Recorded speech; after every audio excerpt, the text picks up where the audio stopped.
普京座驾前线遇袭，乌军上千架无人机来袭，俄罗斯损失惨重。俄军误击连续打爆己方2架战机。俄米加洛沃空军基地大规模爆炸，俄军展开报复空袭，乌克兰30多地遇袭。俄边境战火不停，乌军海马斯摧毁利戈夫俄基地，并夺回苏加检查站。俄军米8直升机在俄本土坠毁，5万俄军集结边境，准备6月发起攻势。俄军损失突破98万。梅德韦杰夫认不清现实，幻想让整个乌克兰成为缓冲区。欧洲曲线援乌，向美买武器。精彩资讯马上开始。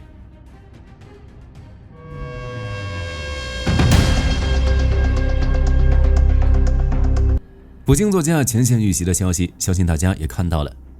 结合今日俄罗斯等媒体5月25日的报道，在普京5月20日乘专机视察库尔斯克州期间，遭到了乌军无人机的大规模袭击。据负责库尔斯克地区防空任务的俄军防空师师长尤里·达什金介绍，20日当天，乌军对库尔斯克州发动了史无前例的大规模无人机袭击，而普京的座驾正好处在俄防空部队抵御来袭无人机行动的中心区域。当时，俄防空部队立即启动紧急响应机制，展开密集的防空打击，以确保普京的安全。据他透露，当时共有46架乌军无人机朝普京专机方向逼近，意图十分明显。幸运的是，俄方防空力量反应迅速，动用雷达干扰、近防系统和地空导弹，成功拦截了所有无人机。达什金还补充说，当普京座驾飞越库尔斯克州领土时，袭击强度显著增加。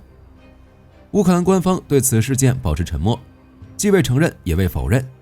国际媒体如新闻周刊、卫报等转载了俄方说法，但强调事件真实性存疑。一些分析专家认为，俄罗斯可能夸大事件，借此为俄军对乌克兰的大规模无人机袭击找理由，或提升普京国内支持率。目前，乌军对俄罗斯的大范围空袭还没有结束。俄国防部称，乌军在过去5天的时间里发射了上千架无人机，打击了包括莫斯科在内的至少15个地区。而在最新一次袭击中，俄罗斯多个军工厂、弹药库、军事基地、机场等目标再次被击中，而损失惨重。据奥斯特频道报道，乌军无人机群夜袭了莫斯科西北150多公里的特维尔州，重点打击了当地的米加洛沃军用机场。据目击者称，袭击发生时，俄军防空系统被迫启动，与乌军无人机展开激烈交火。但机场附近随后还是传出了至少10起爆炸声，并伴有明显的火光，一直持续到凌晨时分才结束。详细的战损有待后续披露。值得注意的是，该基地长期驻扎着多架俄军重型运输机，如276和安124系列等，是俄军一个非常重要的空军机场。与此同时，据开源情报报道，乌军无人机群还袭击了莫斯科附近的利佩茨克州，打击目标再次指向叶列茨市的安内基亚，这个俄罗斯最大的军用电池工厂。现场画面显示，至少5架乌军无人机命中了这里，燃起了大火。实时的卫星图像也显示，该工厂至少一栋建筑物被毁，另有3个车间受损严重，整个叶列茨市都陷入了一片恐慌。值得注意的是，在俄防空系统拦截乌军无人机时，乌将自己的一架图160当作来袭的无人机进行了拦截，该轰炸机被凌空打爆。此外，另有消息称，还有一架俄罗斯客机也被击伤。目前，俄官方还未就此作出声明。此外，在空袭完莫斯科等核心城市后，乌克兰海军和空军又在黑海发起了联合袭击，打向了克里米亚的各处。据流出的视频显示，在乌军无人机和无人艇袭击后，克里米亚西部和中部地区闪烁出了明显的火光，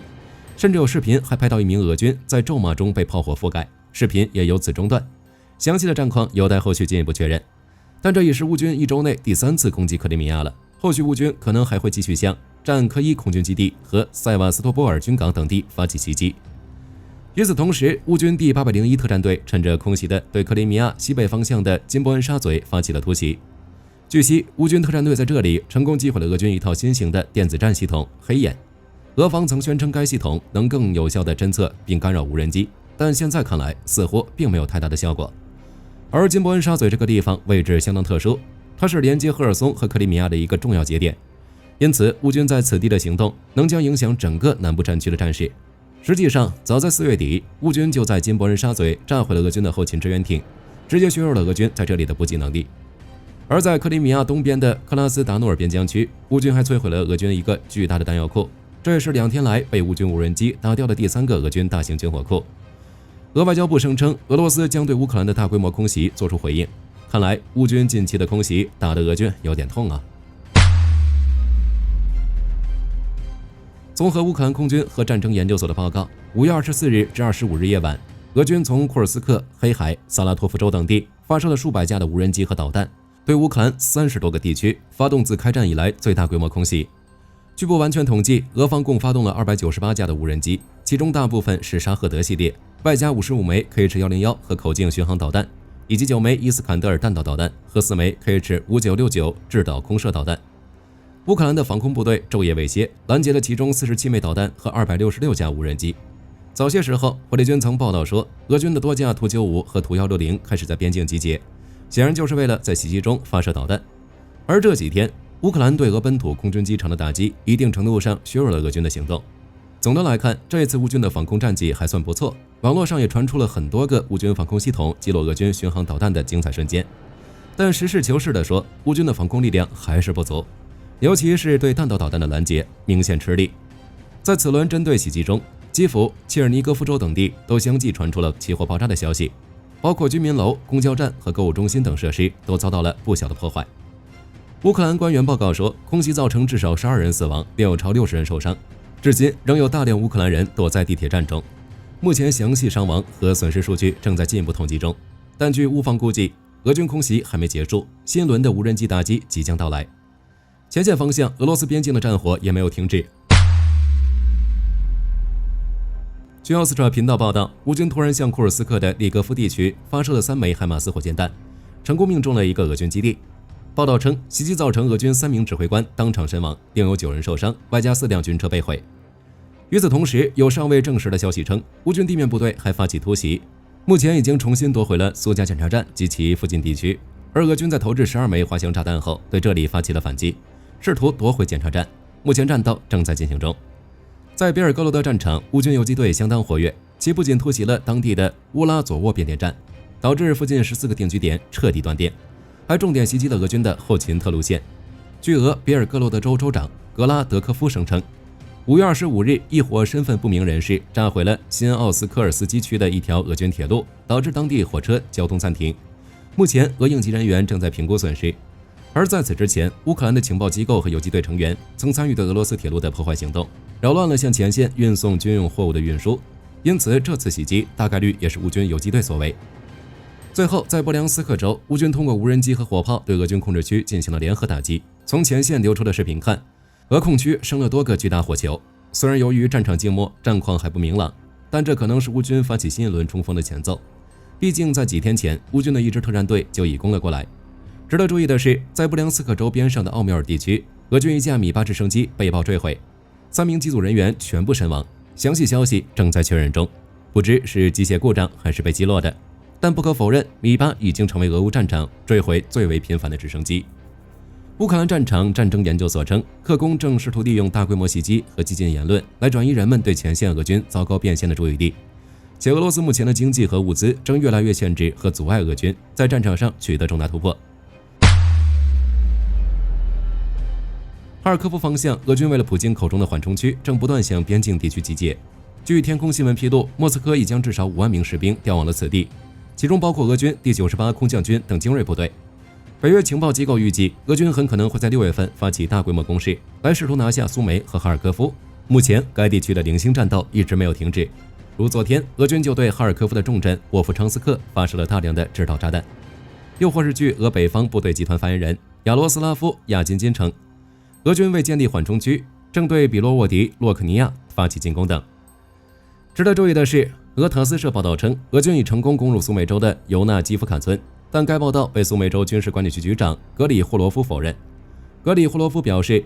乌军正在坚守防线，并成功击退俄军进攻。尤纳基夫卡仍在乌克兰手中。格里霍罗夫称，俄军试图派遣小规模突击小组进入该州，但随后被乌军逐个消灭，俄军未能建立立足点。Deep State 则报道称，乌军成功遏制俄军向苏梅州纵深推进的势头，目前俄军正不计代价试图建立缓冲区。卢甘斯克方向，乌军第14独立无人机团查理连与第15炮兵旅协同作战，共摧毁俄军3套防空系统，其中包括一套道尔、一套山毛 9M3 以及一套 S300。巴赫穆特方向，据乌总参谋部报道，乌克兰空军袭击了在巴赫穆特驻防的俄第3军团，此役，乌军利用无人机侦察连率先锁定俄指挥部坐标，紧接着换了一架苏27向俄军阵地和指挥部投掷了3枚制导炸弹，造成连续的巨响，并伴随剧烈的火光。俄军指挥部被完全摧毁。这样的行动在近期已经相当普通了。基辅方面表示，此举将有力削弱俄军对红军村的攻势。托列茨克方向情况比较危急。据战争研究所报道称，经过长达4个月的进攻行动，俄军还是消灭了其西南部的乌克兰口袋。加上俄军还在诺沃格连卡方向的突破，一下子让俄军可以从2个方向进攻康斯坦丁诺夫卡。据发布的地理定位录像表明，目前乌军正在佐里亚中部和罗曼尼夫卡北部阻止包括第68坦克团在内的俄军推进，战斗正在进行中。而俄军之所以能突破这么快，是因为从2月份开始，俄军就加强了此地的进攻，不仅调来了俄第8联合集团军的2个师，还于4月下旬又调来了俄第58集团军和第68军团。红军村方向，俄军攻势没之前高了。乌军第425安卡拉突击团不仅击退了俄军41次进攻，还抓获了6名俘虏。乌军第38海军陆战旅甚至还收复了一块阵地，并在希尔西夫卡一带击毁了俄军的一门122毫米自行榴弹炮。南部战场，据诺尔报告报道，乌克兰情报部队的士兵在扎波罗热前线发动空袭，打向一辆正在行驶的俄军燃料火车。从披露的画面看，乌军的 FPV 无人机投掷了数枚炸弹，精准击中了列车，引发了剧烈爆炸，至少有3节油罐被击毁。而火车在行驶一段路程后被迫停下，几乎处于报废状态。目前该铁路线受损严重，这一带的交通随之停运，预计短时间内难以恢复。值得注意的是，这段铁路是连接托克马克和费多里夫卡，是俄军在扎波罗热的一个重要节点。如今遭遇打击，前线俄军的补给将受到一定的影响。如今，整个南部战场在过去几天交火频率已经达到了近期的巅峰。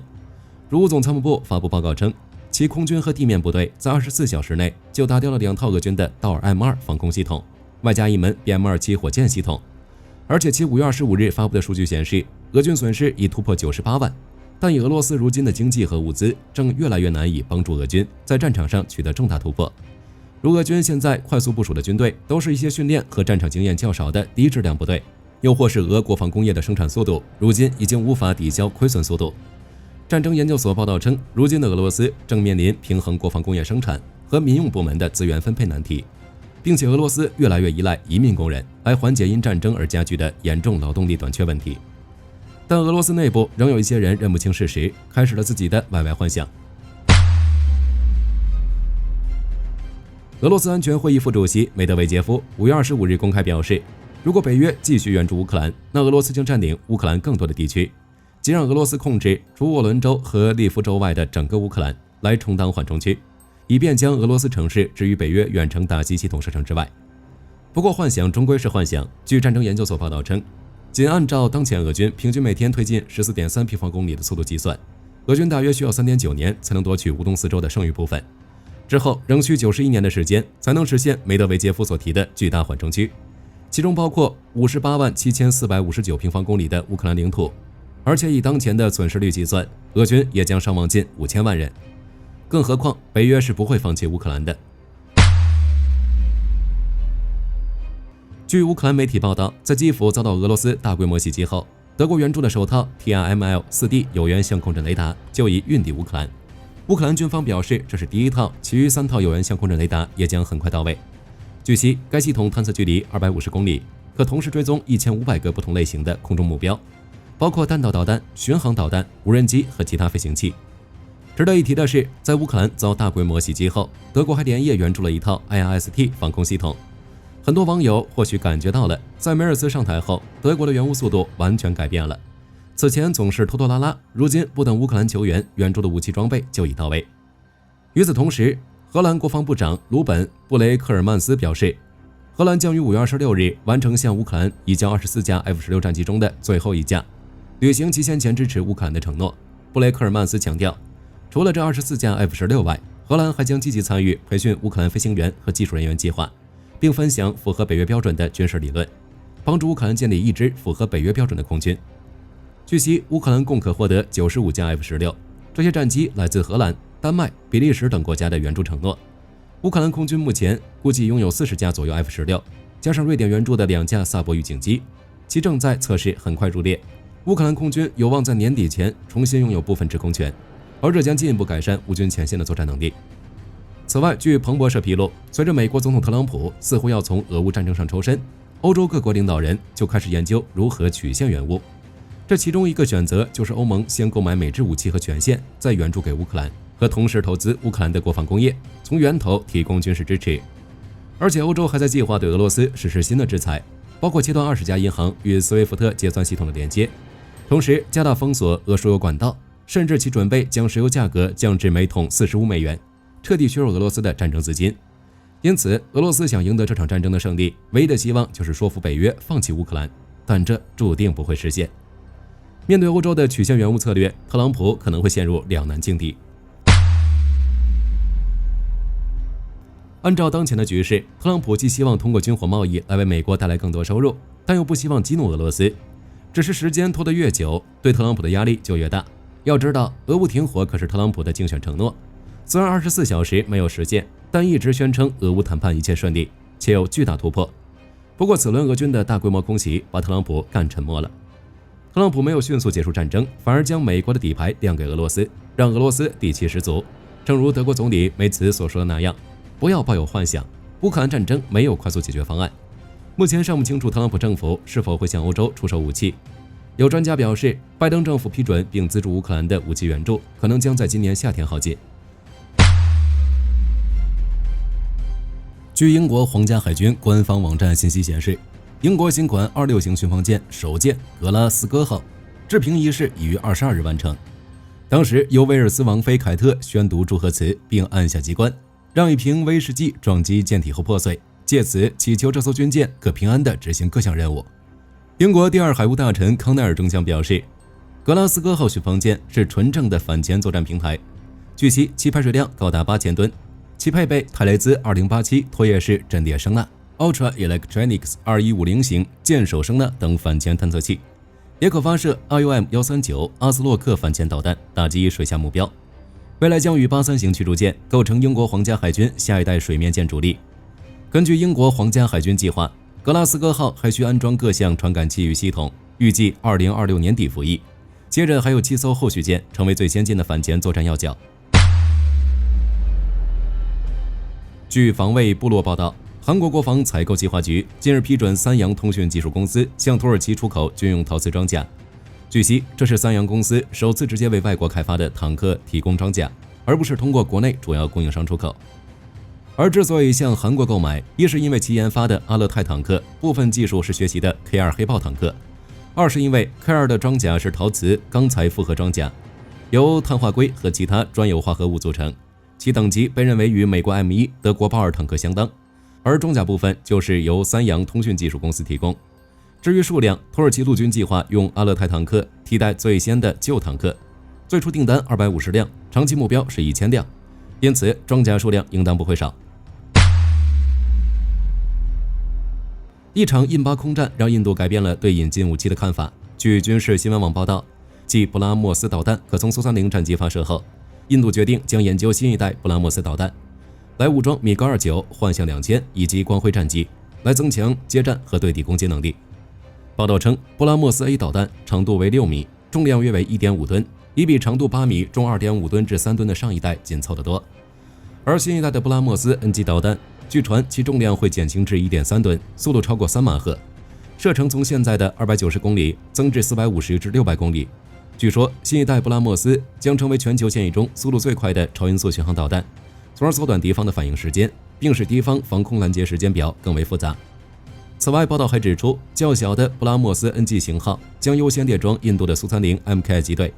且每架战机将被允许携带2到3枚导弹，与单枚布拉莫斯 A 配置相比，首次打击杀伤力显著增加。而且在整合布拉莫斯 NG 导弹的同时，印度空军还将升级另外20架苏30 MKI， 以支持空射布拉莫斯 A 导弹。目前该型号已能在印度空军机队的40架战机上装备。当2027年升级完成，印度空军将总共运作60架配置为布拉莫斯 A 导弹的苏30 MKI， 从而组成第3个专用布拉莫斯导弹的战机中队。好了，本期节目到这里就结束了。大家有什么想要讨论的，都欢迎在评论区留言。我是火力军，下期再见。